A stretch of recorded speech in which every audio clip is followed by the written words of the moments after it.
Qurrayda kasallik deb o'ylaysiz. Kasallik bo'lganda ham o'lib ketgan bo'ladi. Semizlik. Qurray otasi uxlaganda o'zi bilmagan holatda yoki otmaysizmi? Otaman. Bu kasallik deb o'ylaysizmi, oddiy holatmi? Bu semizlik.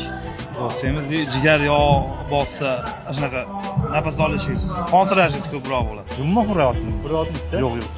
Bu qurray otishni kasallik deb o'ylaysizmi yoki oddiy holatmi? Charchagan odam shunday qurray otishi mumkin.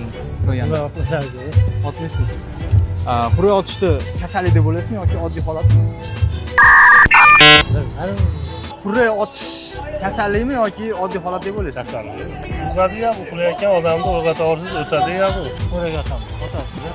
Bu qurrayda kasallik deb o'ylaysizmi yoki Yo'q, bu haligi bir-biriga o'tib keladigan narsa. Ha. Shunda ham kasallik emas, bu oddiy holat. Kasallik emas, oddiy holat.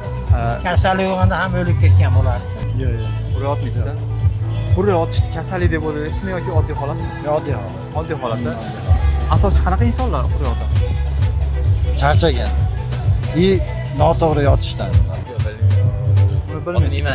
Otmaysiz. Siz nima deb o'ylaysiz? Qurray kasallikmi yoki oddiy holatmi? O'z fikringizni izohlarda yozib qoldiring.